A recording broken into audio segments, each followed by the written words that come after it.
उस समय भगवान विष्णु बोल उठे। भगवान विष्णु ने कहा, हे सत्यचंद्रा सखी, हम उस ब्रह्मांड के लोकपाल देवता है जहाँ गोलू बिहारी जी ने प्रश्नी गर्भ अवतार धारण किया था। बोलो प्रश्नी गर्भ भगवान की जय।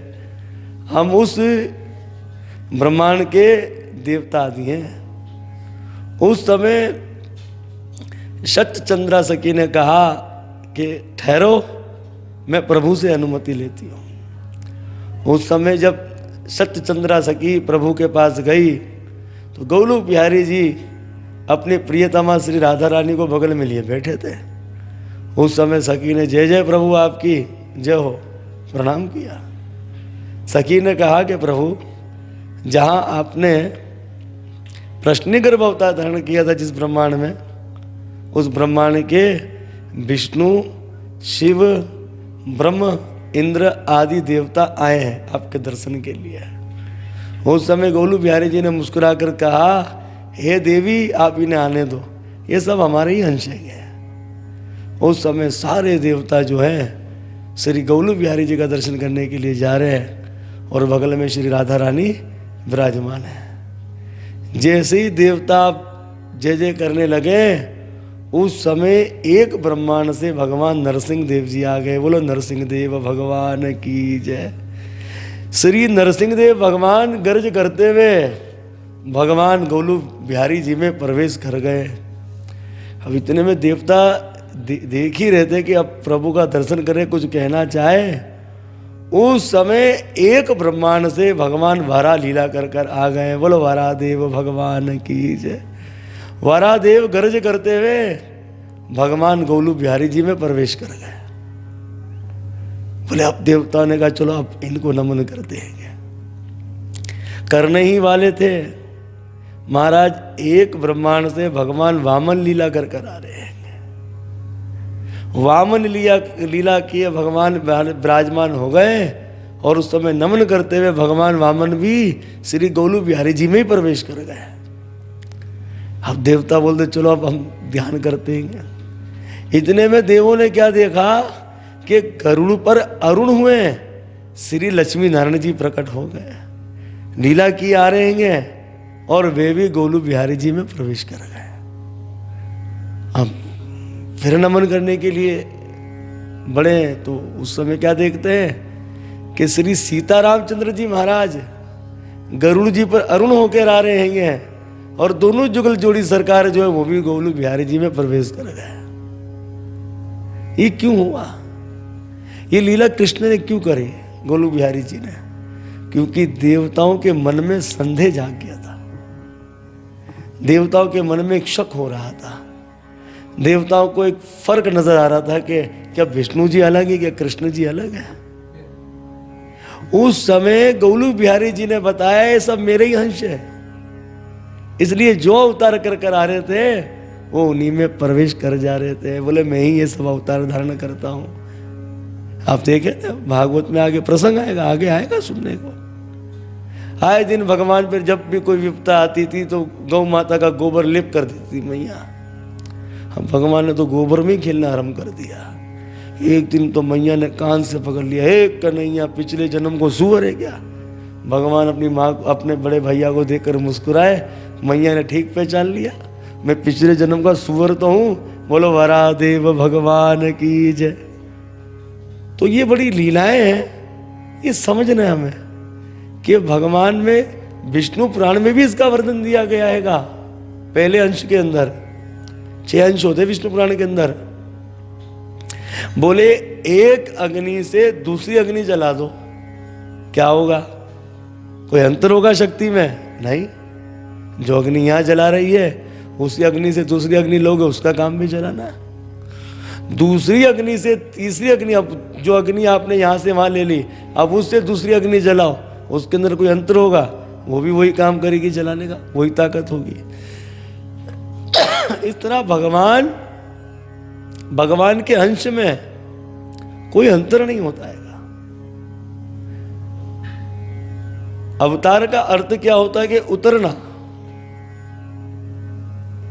अवतरना, उतरना नीचे, तो कोई अंतर नहीं है। तो विष्णु पुराण में वर्णन है, जो भगवान जो अपने धाम में बैठे शक्ति रखते हैं वही शक्ति उनके अंश भी रखते हैं। तो शक्ति में कोई अंतर नहीं है, और शक्ति में भेद करने वाला तो भगत हो ही नहीं सकता है। तो इस प्रकार से सब देवों ने गोलू बिहारी जी को नमन किया। कहा प्रभु हम कंस के अत्याचार से बड़े भयभीत हैं, और आपके अन्यथा कंस को कोई मार ही नहीं सकता, क्योंकि कंस कौन है? काल नेमी देती है, यही तो कंस बनकर आ गया। तो प्रभु आप कुछ कीजिए, आप आइए। तो उस वक्त जो है भगवान ने कहा आप चिंता ना करो, मैं नीचे अवतार लूंगा, आप भी अपने अंशों से अवतार लीजिए। कृष्ण उपनिषद में लिखा है कि देवता भगवान गोलू बिहारी जी से प्रार्थना कर रहे हैं। क्या कह रहे हैं देवता? बोले प्रभु आप ब्रज में मच्छर बना दीजिए, आप ब्रज में धूल बना दीजिए, आप ब्रज में कीड़ा बना दीजिए, आप ब्रज में लता पता बना दीजिए, वृक्ष बना दीजिए, पक्षी बना दीजिए ब्रज में, पर हमें कहाँ वास दीजिए? ब्रज में वास दीजिए। और वहीं कृष्ण उपनिषद में लिखा है कि भगवान श्री कृष्ण जो बंसी लिए घूमते हैं ना, ये बंसी हमारे महादेव है। महादेवी बंसी को क्यों कहा गया? क्योंकि महादेव वो है जिसमें पूर्ण वैराग्य है। देखो बंसी बांस की बनती है, तो सबसे पहले तो कठिनाई क्या होती है बंसी को, कि पूरा बीच में से आर पार किया जाता है, पूरा उसको अंदर से खाली कर दिया जाता है। अब हमारे शरीर से सब कुछ खाली कर दिया जाए तो हमारा शरीर किस काम का? फिर भी बंसी उस कष्ट को बर्दाश्त करती है। इसके बाद उसमें छिद्र किए जाते हैं, तब भी वो कुछ नहीं कहती, तब भी बरसात अपना क्या है बर्दाश्त करती है। इतने बावजूद भी जब भगवान श्री कृष्ण बंसी को बजाते तो खुद नहीं बजती, किसके इशारे पर बजती है? कृष्ण के इशारे पर बजती है। और यही वैराग्य किसके अंदर है? हमारे महादेव के अंदर है। तो बंसी श्री कृष्ण की जो है वो स्वयं महादेव है, ये कृष्ण उपनिषद में लिखा है। देखो अब देखो बंसी ने इतना कुछ किया तभी तो श्री कृष्ण उनके चरण दबाते हैं। अब जब बंसी बजाते तो क्या करते हैं? खूब चरण दबा रहे हैं उनके, क्योंकि दबानी पड़ती है ना, से उनकी मसाज चल रही है, उनके चरण दबा रहे भगवान। तो बंसी हमारे महादेव है श्री कृष्ण की। और छड़ी लिए जो घूमते थे ना भगवान कृष्ण, वो ब्रह्मा जी है। और जो भगवान के कुछ सखा थे, ये विष्णु तत्व है। इस तरह से कृष्ण उपनिषद में वर्णन है। अब भगवान ने श्रीमती राधा रानी से कहा अब तो नीचे जा रहे हैं। राधा रानी तो रोने लगी, भगवान को लपेट गई, बोले भाई मैं तो आपके बिना नहीं रह सकती, मैं एक क्षण आपके बिना नहीं रह सकती, आप हमें छोड़कर जा रहे हो। भगवान ने कहा छोड़कर कौन जा रहा है, हम तो आपको भी लेकर चल रहे, तुम भी चलो। अब जब बोला चलो मेरे संग, तो राधा रानी पीछे हो गई, बोले मैं तो नहीं जाने वाली। तो भाई भगवान ने कहा क्यों नहीं जाने वाली? तो राधा रानी ने कहा मैं तो वहीं जाऊं जहाँ यमुना हो, जहाँ गोवर्धन हो और जहाँ वृंदावन हो। तो भगवान ने कहा ठीक है राधे, तेरे लिए ले चलते नीचे। गोलोक धाम से 84 कोस की भूमि भगवान नीचे लेकर आए, गोवर्धन भगवान नीचे लेकर आए, और जो विरजा नदी जो ऊपर बहती थी वो जमुना जी को भगवान नीचे लेकर आ गए। अब राधा रानी ने कहा कि हम भी चलने के लिए तैयार हैं। बोलो राधा रानी की जय। इस तरह से गर्ग संहिता में जो वर्णन दिया गया है, तो उसके अनुसार हमने आपको ये चरित्र बताया। हरे कृष्णा कृष्णा कृष्णा हरे हरे, हरे राम श्री वसुदेव जी महाराज जो थे वो सूरसेन महाराज जी के बेटा थे। वसुदेव महाराज जी की 12 पत्नियां थी। 12 पत्नियों में इनकी जो 7 पत्नियां थी वो देवक महाराज जी की कन्या थी, और जो 5 पत्नियां थी वो थी पौरव वंश की राजकुमारियां थी। देवक महाराज जी के भाई थे जिनका नाम था उग्रसेन। उग्रसेन की पत्नी का नाम था, जिनका नाम था पद्मावती। संतान नहीं होती थी। एक समय क्या हुआ कि ऋतु स्नान से पवित्र होकर सखियों के संग घूमने के लिए गई वन में। तो उस समय हुआ ये कि इसने अपने बाल आदि खोल रखे थे। उस समय एक असुर था, इसकी दृष्टि पड़ी और उस असुर ने इसको गर्भ धारण करवा दिया, और उस असुर का हंस ही पद्मावती से कंस के रूप में प्रकट हुआ। ये बात उग्रसेन महाराज जी भी जान गए थे। फिर आगे जाकर पद्मावती ने 8 पुत्रों को और जन्म दिया और 5 कन्याओं को जन्म दिया।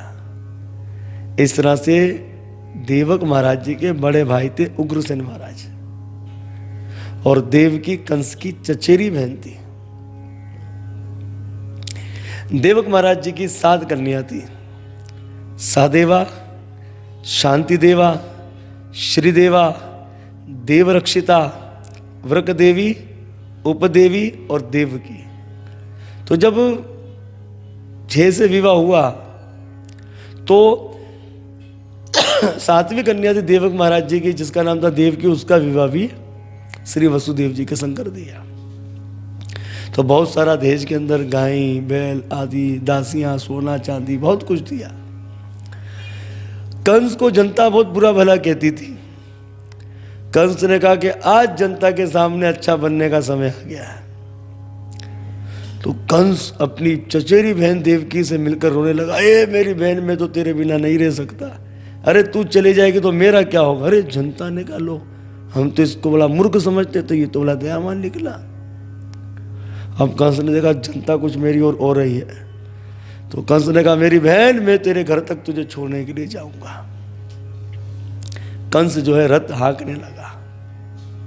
देवताओं ने कहा कि सोचा कि इसी तरह जब प्रेम दिखाता रहेगा उसका अंत कब आएगा। तो देवताओं ने कहा हमको ही कुछ करना पड़ेगा। ऊपर से आकाशवाणी हुई, हे कंस, जिस चचेरी बहन के लिए इतना प्रेम दिखा रहा ना, इसकी 8वीं संतान तेरा काल होगी। अब तो सब प्रेम प्रेम खत्म। अब तो क्रोध से लाल पीला हो गया, रस से कूद गया, चमचमाती हुई तलवार निकाली, देवकी को बालों से पकड़कर नीचे घसीट लिया और तलवार को देवकी के गले पर रख दिया। अब वसुदेव जी विचार करते हैं कि अगर मैं अपनी तलवार निकालता हूं, ये तो मूर्ख है, देवकी गर्दन काट देगा। तो शत्रु बलवान हो तो बुद्धि से काम लेना चाहिए। उस समय वसुदेव जी ने कहा कि कंस महाराज, ये आपकी बहन है, स्त्री पर अत्याचार नहीं करना चाहिए। स्त्री को मारने से आयु घटती है, श्री खत्म होती है, बल खत्म होता हैगा, तो आपको ऐसा नहीं करना चाहिए। तो उस समय कंस ने कहा, आकाशवाणी तुमने नहीं सुनी क्या? बोले हाँ सुनी। आकाशवाणी के अनुसार तुम्हें देवकी से कोई भय नहीं है, देवकी की संतानों से तुम्हें भय है। तो मैं तुम्हें वचन देता हूं कि मैं देवकी की सब संतानें तुम्हें ला कर दे दूंगा। उस समय कंस ने कहा, देखो तुम सत्यवादी हो, झूठ कभी कहते नहीं है। बोले नहीं, सत्य कह रहा हूं मैं। तो इस तरह से वसुदेव जी को छोड़ दिया। इसी तरह से वसुदेव महाराज जी की पौरव वंश की 5 राजकुमारियां और थी, जिसमें बड़ी जो थी उनका नाम था रोहिणी, इंद्रा, विशाखी, भद्रा, सुनमानी, ये 5 हुए। माता रोहिणी से 8 पुत्र हुए और एक पुत्री थी चित्रा नाम की अप्सरा। जन्मते ही ये कन्या मर गई। किसकी? माता रोहिणी की। जन्मती कन्या मर गई। कन्या अपने आप को कोसने लगी कि श्री कृष्ण के परिवार में मेरा जन्म हुआ पर मैं उनके दर्शन नहीं कर सकूंगी। तो यही चित्रा अप्सरा जो थी ये सुभद्रा बनकर आ गई, भगवान श्री कृष्ण की बहन बनकर आई, यानी कि देवकी की 9वीं संतान के रूप में आएगी। तो ये हमें शिक्षाएं लेनी चाहिएगी। ये कथा आती है हरिवंश पुराण से, मैंने निकाला है। हरिवंश पुराण के 35वें अध्याय के अंदर ये चरित्र आता है, हरिवंश पुराण के अंदर।